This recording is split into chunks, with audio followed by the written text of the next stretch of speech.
Hello viewers, আজকের ভিডিওতে আমি থ্রি ফেজ ট্রান্সফরমারে স্পট কানেকশন রিলেটেড আরো একটি ইম্পর্টেন্ট প্রবলেম সলভ করব। তবে ভিডিওটি শুরু করার আগে আমি অবশ্যই বলবো, যারা আমার চ্যানেলে একদম নতুন তারা আমার প্লে লিস্ট থেকে এই থ্রি ফেজ ট্রান্সফরমারের উপর আগের বেসিক ভিডিওগুলো, বিশেষ করে থ্রি ফেজ ট্রান্সফরমারে আমার যে স্পট কানেকশন রিলেটেড বেসিক ক্লাসটি আছে সেটা অবশ্যই দেখে আসুন, তাহলে আপনাদের বুঝতে সুবিধা হবে। তো দেখুন, আমি কথা না বাড়িয়ে ভিডিওটা মানে প্রবলেমটা সলভ করা শুরু করতেছি। তো আজকের প্রবলেমটা আমাদের গত ক্লাসের প্রবলেমগুলো থেকে আহ, মানে আলাদা। কারণ হচ্ছে এখানে দেখতে পাচ্ছেন আপনাদের লোড সাইডে কিলোওয়াট ভ্যালুটা আলাদা। তো এখানে কিন্তু আর আমাদের টিজার ট্রান্সফরমার এবং মেইন ট্রান্সফরমারের কারেন্ট সেম হবে না। তো আমরা লজিক্যালি ক্যালকুলেশন করব এখন। দেখুন আমি কিভাবে আলাদা আমার আসে। তো টু ফেজ লোড, ওকে, আমাদের থ্রি ফেজ ইন। তো এদিক দিয়ে আমি নর্মাল কয়েল আমি দিয়ে দিচ্ছি। দেন আমাদের এখানে ট্যাপিং, ট্যাপিং এ আমার এটা হচ্ছে আমাদের মেইন ট্রান্সফরমার। এই যে আরেকটা মেইন ট্রান্সফরমার আরেকটা কয়েল। দেন এই সাইডটা গেল। দেন হচ্ছে আমাদের এটা মেইন ট্রান্সফরমারের সেকেন্ডারি সাইড।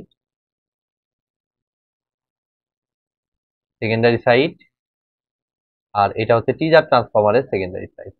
তো এই যে টিজার ট্রান্সফরমারের সেকেন্ডারি সাইডে এটা একটা ফেজ একটা নিউট্রাল, এটার একটা ফেজ একটা নিউট্রাল, এই দুটা মিলায় এখানে আমি দুইটা সিঙ্গেল ফেজ লোড অ্যাপ্লাই করব। এবার একটা জিনিস একটু সমস্যা, সেটা হচ্ছে আমাদের 300 কিলোওয়াট আর 450 কিলোওয়াটের মধ্যে কোশ্চেনে এটা স্পেসিফিক না যে কোনটা আমাদের টিজার ট্রান্সফরমারের লোড আর কোনটা আমাদের মেইন ট্রান্সফরমারের লোড। তো এখানে আপনাকে একটু কমন সেন্স খাটিয়ে এই জিনিসটা করতে হবে যে মেইন আর টিজার আপনিই বলুন যে এখানে আগে আছে যেটা, সেটা অবশ্যই তার মানে কমন সেন্স থেকে আপনি চিন্তা করুন কোনটা হবে। অবভিয়াসলি এটা হবে মেইন ট্রান্সফরমার আর এটা হবে teaser transformer. That means teaser ট্রান্সফরমারে আমি দেখুন এখানে 450 কিলোওয়াট দিয়ে দিব এটার লোড, আর হচ্ছে আমাদের মেইন ট্রান্সফরমারে আমরা অবশ্যই দিয়ে দিব 300 কিলোওয়াট। কমন সেন্স থেকে আগে হবে অবশ্যই মেইন ট্রান্সফরমার। তো আমাদের এভাবে কিন্তু জিনিসটাকে অ্যানালাইসিস করতে হবে। এখন দেখুন টিজার ট্রান্সফরমারে আমি যদি সেকেন্ডারি কারেন্টটা বের করতে চাই, আইএস আমাদের কি চাইছে, কারেন্টই মনে হয় চাইছে, calculate the values of line current on the three phase side. এই যে তিনটা ফেজ, এই তিনটা ফেজের লাইন কারেন্টটা আমার চাই। সো টিজার ট্রান্সফরমারে যদি আমরা দেখি, এখানে উল্লেখ করে দিই টিজার, তাহলে এটার আইএসটা আমার কত হবে, এটার আইএসটা অ্যাকচুয়ালি আমার হবে 450 P divided by V cos theta, তাই না? P is equal to VI cos theta থেকে এইটা আমি লিখলাম। এখন আপনাদের মনে কোশ্চেন আসতে পারে √3 নয় কেন? এটা তো √3 হবেই না, কারণ এটা তো 450টা তো সিঙ্গেল ফেজ, একটা ফেজ একটা নিউট্রাল, এখানে একটা ফেজ একটা নিউট্রাল, মানে দুইটাই আলাদা আলাদাভাবে সিঙ্গেল ফেজ। যার কারণে আমি এখানে 450 into 1000 divided by V cos theta দেবো। তো কত ভোল্ট আমরা দেখতে পাচ্ছি 100 ভোল্ট। তো 100 সেকেন্ডারি সাইড ইন্টু আমাদের পি যেহেতু ইউজ হয়েছে তাহলে পাওয়ার ফ্যাক্টর অ্যাড হবে, তাহলে কত 0.707। তাহলে এখান থেকে এটাকে হিসাব করে নিলে 0.707, এটাকে হিসাব করলে আমরা দেখুন পাচ্ছি 450 into 1000 divided by 100 divided by 0.707। তাহলে মোটামুটি আমাদের 6300, উপরে বাবা ভয়ঙ্কর ভ্যালু। ওকে, 6364.922 অ্যাম্পিয়ার। ওকে, তো আমরা টিজার ট্রান্সফরমার পাইলাম। এবার আমরা টিজার ট্রান্সফরমার প্রাইমারিটা পাবো। টিজার ট্রান্সফরমার প্রাইমারিটা আমরা দেখতে পাচ্ছি এ ফেজ দিয়ে প্রবাহিত কারেন্টটা, এটা তো বি ফেজে, তাই না? এটা হচ্ছে মেইন ট্রান্সফরমারের কারেন্টটা, কয়েল কারেন্ট, আর এটা সি ফেজ, এটাও মেইন ট্রান্সফরমারের সাথে কানেক্টেড, আর এটা শুধুমাত্র টিজার ট্রান্সফরমারের সাথে কানেক্টেড। তাহলে এই আইপিটা তাহলে কত হবে? সিম্পলি আমরা সেকেন্ডারিতে যে কারেন্টটা পাইছি অর্থাৎ 6364 কত 922, এর সাথে মাল্টিপ্লাই হবে কত, আমরা দেখবো এখন টার্নস রেশিওটা মাল্টিপ্লাই হবে। তো আমাদের দেখতে হবে এখন প্রাইমারি আর সেকেন্ডারিতে কি অবস্থায় আছে। প্রাইমারিতে কি হচ্ছে, ভোল্টেজ কত 3300 ভোল্ট। প্রাইমারিতে ভোল্টেজ বেশি মানে প্রাইমারিতে কারেন্টটা হবে কম, তার মানে উপরে হবে ছোটটা। ছোটটা কত 100, যেহেতু সেকেন্ডারিতে ভোল্টেজ এটাই থাকবে 100, আর নিচেরটা হবে অবশ্যই কত, টিজারের জন্য আমরা জানি 0.866 ফ্যাক্টরটা অবশ্যই থাকবে, যেটা আমার বেসিক ক্লাসে কিন্তু ডিরাইভ করে দেওয়া হয়েছে কেমনে 0.866টা আসে। ওকে, তাহলে 0.866 ইন্টু কত 3300।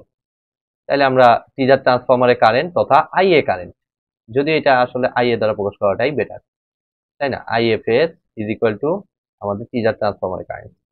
আগে ক্লাসগুলোতেও এভাবে আইএ দ্বারা প্রকাশ করাটা বেটার ছিল। যাই হোক, আমি বেটারটা এখন বের করলাম।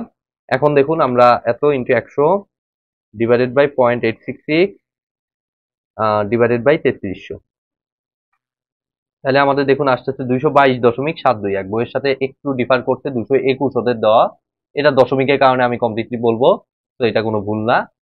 তাহলে আমাদের 222.721 হয়ে গেল টিজার ট্রান্সফরমার। ঠিক আছে, এটার মাধ্যমে আমি আইএ পাইলাম। তো এখন আমরা দেখবো হচ্ছে মেইন ট্রান্সফরমারে। তো মেইন ট্রান্সফরমারে এখন কিন্তু আইএস ভ্যালুটা আর এই ভ্যালুটা সেম হবে না, কেননা এইটা পাল্টে গেছে। ঠিক আছে, তো মেইন ট্রান্সফরমারে আমাদের আইএসটাকে আমরা আইএস প্রাইম ধরলাম। লোড উপরে কত 450-এর জায়গায় এখন হবে 300 ইন্টু কিলোওয়াট থেকে ওয়াটে বানাইলে 300 ইন্টু 1000 ডিভাইডেড বাই কত ভোল্টেজ একই আছে, ভোল্টেজ আমাদের 100 ভোল্টই বলছে, পাওয়ার ফ্যাক্টরও সেম বলছে 0.707। তাহলে এটাকে যদি আমরা হিসাব করি, একটু ক্যালকুলেশন করি, তাহলে দেখুন আমাদের আসতেছে 300 into 1000 divided by 100 divided by 0.707, তাহলে আমাদের দেখুন আসতেছে 4243 আমাদের এটা লাগবে ক্যালকুলেশন করতে। তো আমি এটাকে নিয়ে নিচ্ছি 8 আর 2 8 8 2 8 1। ওকে, এখন দেখুন আমরা যে কাজটা করব, আমাদের আইপি প্রাইমটা বের করব। তো আইপি প্রাইমটা আমি, যদি আমার থিওরি ক্লাসে এটা উল্লেখ করা লাগতো, আমি থিওরি ক্লাসে যে জিনিসটা করেছি প্লাস করে দিয়েছি, ইন্ডাকটিভ এবং কন্ডাকটিভ এলিমেন্টটাকে আমি প্লাস করে দিয়েছি। বাট প্লাস তখনই করা যাবে যখন সেটা ফেজর ফর্মে দেয়া থাকবে। বাট এটা তো আসলে ফেজর ফর্মে নেই, আমাদের শুধুমাত্র ম্যাগনিটিউড ভ্যালু জানা আছে। তো ম্যাগনিটিউড ভ্যালু জানা থাকলে আমরা যে কাজটা করব, এই যে ইন্ডাকটিভ এবং কন্ডাকটিভ যে এলিমেন্টটা আছে দুটোকে স্কোয়ার করে যোগ করে তার উপর রুট ওভার করবো, যেটা আপনারা এসি সার্কিটে একদম বেসিক জিনিস থেকে আপনারা কিন্তু জানেন। সো সেই কাজটা করতে হইলে আমাদের যে কাজটা করতে হবে সেটা হচ্ছে, আমাদের কন্ডাকটিভ এলিমেন্টটা কত আমরা দেখতে পাচ্ছি, মূল আইপি এসে এখানে দুই রাস্তায় ভাগ হয়েছে। তার আমরা তো এই দুইটা কয়েলই বের করতেছি আলাদা আলাদা ভাবে।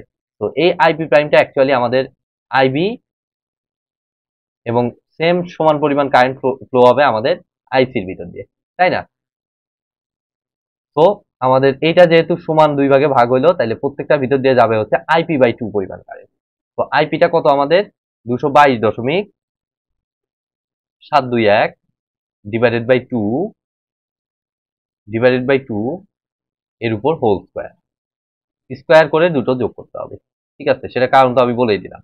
তো এটার উপর স্কোয়ার, এটা আমি দিলাম, এটা হচ্ছে আমাদের কন্ডাকটিভ এলিমেন্ট, অর্থাৎ কেবলের মাধ্যমে যেটা কানেক্টেড হয়েছে।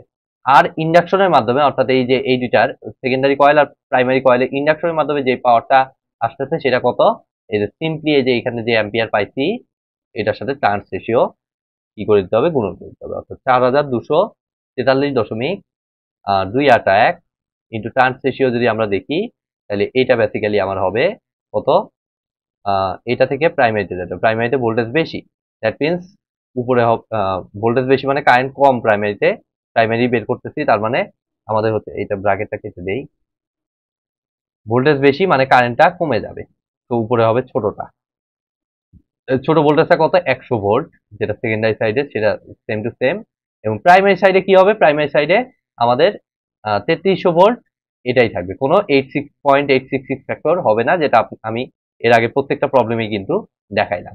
তো এইটার উপর স্কোয়ার।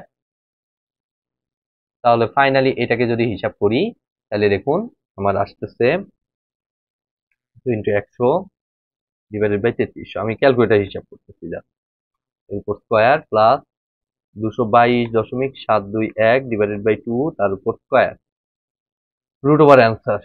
তাহলে আমাদের 170 বইতে কত দেওয়া, এটা 174.3 অ্যাম্পিয়ার হতে পারে। কত না, সরি 20 নাম্বার 169.7 নয়, এটা আমি বলবো এই 221 ওরা ধরছিল, তো এই কারণে এই 169 ওদের আসছে। তো আমাদের রেজাল্ট পুরোপুরি কারেক্ট, 170.103 অ্যাম্পিয়ার। তো আমরা কিন্তু আইএ আর হচ্ছে আইবিআইসি এই প্রথম আলাদা পাইলাম, আইবিআইসি সমান হবে বাট আইএটা আলাদা হবে যদি না লোডের ভ্যালু আলাদা হয়। তো আই থিঙ্ক আমার আর কিছু কি চাইছে, আমাদের জাস্ট লাইন পয়েন্টটাই চাইছে। তো আজকের মতো ভিডিওটা আমি এখানেই শেষ করে দিচ্ছি। ভিডিওটা যদি ভালো লেগে থাকে অবশ্যই ভিডিওতে একটি লাইক দিবেন, বন্ধুদের সাথে বেশি বেশি শেয়ার করবেন, আর চ্যানেলে নতুন হয়ে থাকলে অবশ্যই চ্যানেলটি সাবস্ক্রাইব করবেন। ধন্যবাদ।